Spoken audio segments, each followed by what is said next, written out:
Essa, então, é uma breve apresentação do software criado no contexto do terceiro capítulo da minha tese de doutorado na Unicamp, no NEPAM. A tese trata dos efeitos da governança sobre fragmentos de Mata Atlântica na APA de Campinas. E o terceiro capítulo, eu reuni informações sobre as nascentes da APA e acabei criando um banco de dados para auxiliar a gestão. Então, aqui nós temos o município de Campinas, e aqui em amarelo a APA de Campinas, que ocupa mais ou menos um terço do município. Esse shapefile a própria prefeitura disponibiliza com os pontos das nascentes. Na APA nós temos uma grande densidade aí de nascentes, que é uma região que fica entre os rios Atibaia e Jaguari. E então, para cada ponto de nascente, eu criei um buffer de 50 metros, que é o previsto no Código Florestal, para proteção, né? Então, a gente tem ali os pontos das nascentes. Depois eu fiz uma análise da uso e cobertura da terra, usando os dados do MapBiomas, e no ano de 2023, a gente pode ver que um pouco mais de 70% das 1.326 nascentes da APA são ou pastagem ou mosaico de usos, né? Então, isso mostra que essas áreas de nascentes não estão em conformidade com o Código Florestal. Então, eu aqui também fiz um mapa sobrepondo os dados do CAR, os limites das propriedades, em preto aqui os pontinhos das nascentes, e aí eu sobrepus no período de perdas e ganhos, né, transição, que envolve formação florestal, no período de 2018 a 2023, né, é o período mais recente dos dados. E aí, em verde, nós temos os ganhos de formação florestal, em vermelho as perdas, né, nesse período. E aí eu identifiquei que algumas nascentes tiveram perdas, outras tiveram ganhos, né, e isso a gente pode ver espacialmente em quais propriedades essas nascentes estão, né, com perdas e ganhos. Então, essa foi uma breve introdução aqui para a gente já ir para a parte do software, né? Bom, o software, ele tem algumas abas, eu estou chamando de Observatório das Mudanças de Uso e Cobertura da Terra em Áreas de Nascentes, versão 1.0 APA de Campinas, né?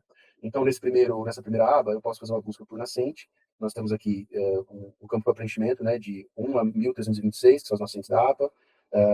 Por exemplo, eu vou colocar uma nascente aqui, 13, ela está na propriedade 443, são 675 propriedades cadastradas na APA.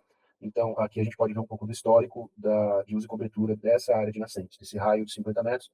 Então, a gente pode constatar que nessa nascente 13, a formação florestal começou a aumentar, né, em 2023, já está bem maior que em 2016, e assim a gente pode ir fazendo para outras nascentes. A gente identifica um pouco do histórico delas aqui, né? Algumas nascentes não estão em propriedade nenhuma, porque estão em área urbana ou área que não tem cadastro, então aparece propriedade zero aqui. Essas nascentes, aqui na aba mapa, elas podem ser espacializadas, né? Então, se eu colocar um número da nascente aqui, ele vai carregar a nascente número 1, que está nessa propriedade 228, né? Então, eu dou um zoom out aqui e consigo mostrar as nascentes. Eu também posso fazer uma busca por propriedade, né? Na segunda aba. Então, a propriedade número 2, por exemplo, vou usar de exemplo aqui, ela tem essas nascentes, são 6 nascentes, aqui estão os números dela, e aí aqui está o histórico dessas nascentes, né? É uma propriedade que tem vegetação, formação florestal, em todas as nascentes, no entanto, algumas delas não estão com tanta cobertura, né? Importante dizer que o dado que eu usei é o dado do Sentinel-2, então estamos falando de uma resolução de 10 metros, né? Já que eu estou trabalhando com uma área pequena. Bom, essas propriedades também, elas aparecem aqui no mapa, né? Quando eu faço uma escolha lá, na aba propriedade, essa propriedade também, ela fica destacada aqui no mapa, essa é a propriedade 2, né?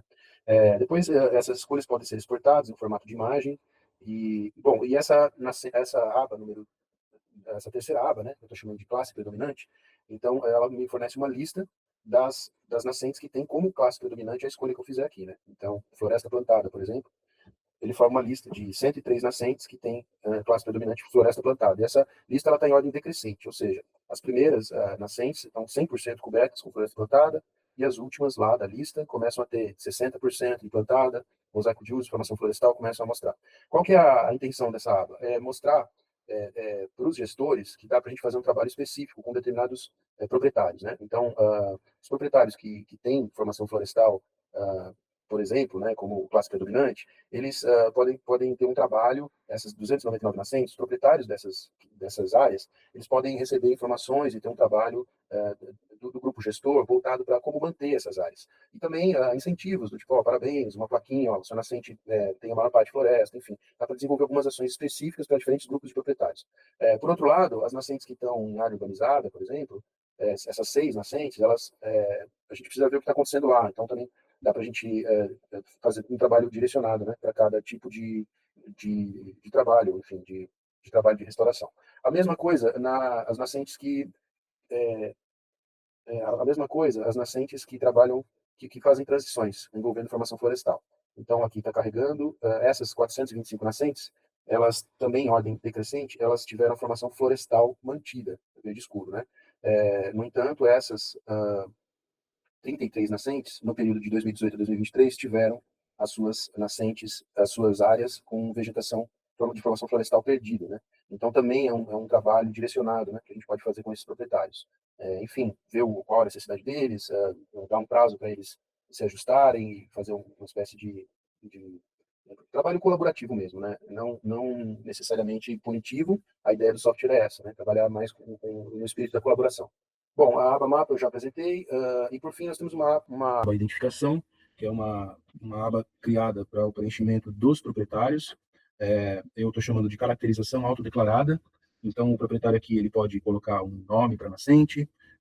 Na verdade, a gente aqui está tentando estimular o valor relacional que esse proprietário vai ter com a sua área, né, de nascente. Então, ele pode também escolher um nome para um protetor, um responsável, que pode ser um neto, um amigo. Ele pode ter um apoiador, alguém do comércio que se dispõe a pagar uma quantia, R$ 100 por mês, para ajudar a proteger aquela nascente. E também ele pode trazer dados importantes, né? Então, uma forma da gente fazer uma coleta de dados, né, participativa. Então, a gente pode pedir para ele dizer como é que estão as condições da nascente, se há cercamento ou não. Ele pode também enviar fotos, né, que são fotos ilustrativas. Ele pode também fazer uma breve descrição da nascente, como está, o que favorece a conservação, a restauração, o que dificulta, né? Então, e aí, por fim, ele concorda aqui com o termo de consentimento, que são algumas ressalvas legais, né, para que ele não crie prova contra ele mesmo. Enfim, tem uma parte jurídica aqui que deve ser resguardada. E por fim, então, nós temos aqui na aba sobre dados sobre o software, né, que é de código aberto, os laboratórios, as minhas orientadoras, os números das agências e os projetos que financiaram, os programas que financiaram, e também, então, eu coloco um disclaimer aqui dizendo que o software ele tem essa intenção de organizar as pessoas para fazer um trabalho colaborativo, né? Então, é importante também dizer que esse software foi apresentado para os gestores, eles ficaram muito interessados em aplicar, então, e sugeriram outras abas. Então, existe também esse caráter de co-construção do software, né? Além da coparticipação na produção de dados, também existe esse caráter de co-construção do software.